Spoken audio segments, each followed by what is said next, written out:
वास्तव में यह पश्चिम एशिया से एक आपातकालीन खबर है। संयुक्त अरब अमीरात ने आखिरकार ईरान के खिलाफ खुली जंग में शामिल हो गए हैं। आज पता चला है कि अमेरिका और इजराइल द्वारा शुरू की गई जंग में ईरानी हमलों से सबसे ज्यादा प्रभावित होने के बाद संयुक्त अरब अमीरात ने खुद ईरान पर बमबारी शुरू कर दी है। संयुक्त अरब अमीरात के पास आधुनिक सशस्त्र बल हैं, अच्छी तरह से सुसज्जित खुफिया प्रणालियां और पश्चिमी देशों में बने लड़ाकू विमान हैं, जिनमें फ्रांसीसी मिराज और अमेरिकी F-16 शामिल हैं। और अब संयुक्त अरब अमीरात अपने आर्थिक हितों की रक्षा और मध्य पूर्व में बढ़ते प्रभाव को मजबूत करने के लिए इस सभी हथियारों का इस्तेमाल करने के लिए तैयार हैं, खासकर ओपेक कार्टेल से देश के बाहर निकलने के बाद। और एक बात और याद दिला दूं, अभी संयुक्त अरब अमीरात इस क्षेत्र में इजराइल और अमेरिका के सबसे करीबी सहयोगी है। संयुक्त अरब अमीरात ने सबसे पहले अपने बेड़े को होर्मुज जलडमरू मध्य खोलने के लिए भेजने की घोषणा की थी। संयुक्त अरब अमीरात का प्रभाव इतना बढ़ गया है कि वे अब खुलेआम ईरान पर बमबारी कर रहे हैं। मेरा नाम अलेक्सी पेची है। आइए इस विषय पर चर्चा करें। शुरू करने से पहले कृपया इस YouTube चैनल को सब्सक्राइब करें और एपिसोड लाइक करें। वीडियो के नीचे टिप्पणी करें और टेलीग्राम चैनल पेचिए न्यूज को डिस्क्रिप्शन में दिए लिंक से सब्सक्राइब करें। तो जैसा कि आज पता चला है, संयुक्त अरब अमीरात ने खुद ईरान पर बमबारी शुरू कर दी है और वास्तव में इस युद्ध में शामिल हो गए हैं। वॉल स्ट्रीट जर्नल लिखता है कि अमीरात के पास आधुनिक सशस्त्र बल है, जिनके पास उन्नत खुफिया प्रणाली और पश्चिमी निर्मित लड़ाकू विमान जैसे फ्रांसीसी मिराज व अमेरिकी F-16 है। और साथ ही मैं याद दिला दूं, अमीरात को इजराइल से वायु रक्षा प्रणाली आयरन डोम भी मिली है। पहले अमीरात ने घोषणा की थी कि वे हार्मुज जलडमरू मध्य खोलने के लिए सैन्य बेड़ा भेजने को तैयार हैं, लेकिन आखिरकार अमीरात ने पहला हमला फिर भी हवा से ही किया। वॉल स्ट्रीट जर्नल के अनुसार इजरायली और अमेरिकी सेनाओं द्वारा ईरान की वायु रक्षा प्रणालियों को नष्ट करने से अमीरात के लिए खतरा काफी कम हो गया। उन हमलों में, जिन्हें पहले आधिकारिक रूप से पुष्टि नहीं की गई थी, 8 अप्रैल को फारस की खाड़ी में ईरान के लावान द्वीप पर स्थित तेल रिफाइनरी पर किया गया हमला भी शामिल था। उस समय इस हमले ने सबसे बड़ी आग लगाई थी और कम से कम कुछ महीनों के लिए रिफाइनरी की क्षमता के एक बड़े हिस्से को ठप कर दिया था। तब अमेरिकी और इजरायली इशारा कर रहे थे कि ये हमारा काम नहीं है। आज पता चला कि ये अमीरात का काम था। अमेरिका ने अमीरात के हमलों का सार्वजनिक समर्थन नहीं किया, लेकिन फारस की खाड़ी के अन्य देशों की ऐसी कार्रवाई मंजूर कर सकता था। लेकिन बाकी देश किसी वजह से चुप हैं। वहां सिर्फ कतर ने भी शायद ईरान के क्षेत्र पर हमला किया था, लेकिन बहुत सीमित रूप से। अमीरात के विदेश मंत्रालय ने टिप्पणी करने से इनकार किया, लेकिन पुराने बयानों का हवाला दिया जिसमें दुश्मन की कार्रवाइयों पर सैन्य साधनों सहित प्रतिक्रिया का अधिकार बताया गया था।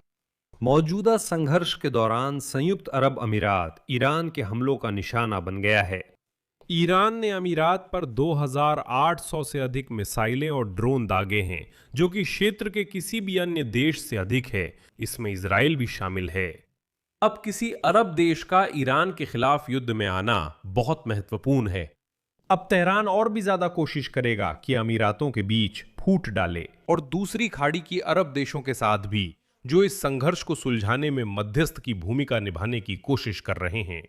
लेकिन अमीरात ने साफ तौर पर बाकी खाड़ी देशों से अलग अपनी राह चुनने का फैसला कर लिया है। मैं याद दिला दूं, इससे पहले अमीरात ने ओपेक और ओपेक प्लस से बाहर निकल गए थे। 1 मई को यह भी साफ हो गया कि अबू धाबी ने पूरी तरह से संप्रभुता का रास्ता चुन लिया है। सामूहिक प्रतिबंधों को नकारते हुए क्षेत्रीय संघर्ष ने हार्मुज जलडमरू मध्य से निर्यात को खतरे में डाला है। संयुक्त अरब अमीरात ने तेल उत्पादन क्षमता को 5 मिलियन बैरल प्रतिदिन तक बढ़ाने के लिए दर्जनों अरब डॉलर का निवेश किया है, लेकिन वे इतना उत्पादन नहीं कर सकते थे क्योंकि ओपेक ने सीमाएं लगाई थीं, भले ही हर्मुज जलडमरू मध्य खुला था। अब ओपेक में बने रहना और कोटा का पालन करना उनके लिए पैसे खोने के बराबर है। ये पैसे उनके लिए जरूरी है ताकि वे नाकेबंदी में अपनी रक्षा और अर्थव्यवस्था चला सकें। यह क्षेत्रीय नेतृत्व के लिए भी संघर्ष हो रहा है। यानी अमीरात में अच्छी तरह समझा जाता है कि इस युद्ध के खत्म होने के बाद किसी को नेतृत्व की भूमिका निभानी होगी। अमीरात के नेता मोहम्मद बिन जायद और सऊदी अरब के युवराज मोहम्मद बिन सलमान के बीच अब गंभीर मतभेद जमा हो चुके हैं।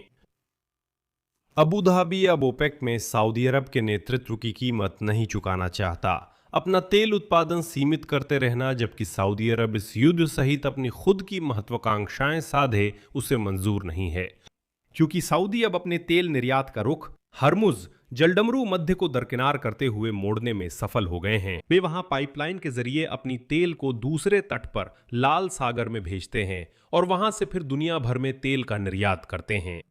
लेकिन अमीरात ऐसा करने में असमर्थ रहे और अमीरात ने मूल रूप से सऊदी अरब को इशारा किया था कि अगर हम एक ही कार्टेल में हैं, अगर हम सहयोगी हैं, तो शायद आप भी हमारी किसी तरह मदद कर सकते हैं, जैसे कि ईरान के साथ मामला सुलझाने में। इस पर सऊदी लोगों ने इशारा किया कि सुनिए, हमने अपनी समस्या हल कर ली है, हमें कोई फर्क नहीं पड़ता, आप अपनी समस्या खुद सुलझाइए। दूसरी ओर अमीरात तेल आधारित अर्थव्यवस्था से एक वैश्विक वित्तीय और लॉजिस्टिक हब में बदलने की कोशिश कर रहे हैं। कोटा की पाबंदियों से आजादी उन्हें तेल का व्यापार लचीले ढंग से करने देती है। इसे संप्रभु फंड्स में निवेश आकर्षित करने के लिए इस्तेमाल किया जाता है, लेकिन इससे पहले कि वे ये सब कर सकें, उन्हें निश्चित रूप से ईरान से आने वाले खतरे से छुटकारा पाना होगा। पूरी जंग में सिर्फ अमीरात ही क्षेत्रीय खिलाड़ियों से ईरान का सामना करने की अपील कर रहे थे, बाकी सब चुप थे। इसी कारण अमीरात उन लोगों के साथ खड़े हुए जो चुप नहीं थे। संयुक्त अरब अमीरात में इजरायली वायु रक्षा प्रणालियों की तैनाती की खबर ऐतिहासिक है। अमीरात और इजरायल की खुफिया एजेंसियों का संयुक्त काम एक मजबूत ईरान विरोधी धुरी के गठन की पुष्टि करता है। अब अमीरात अमेरिका की आड़ में नहीं छुप रहे हैं, बल्कि एक स्वतंत्र सैन्य शक्ति बन रहे हैं। इसलिए यहां निष्कर्ष काफी स्पष्ट है।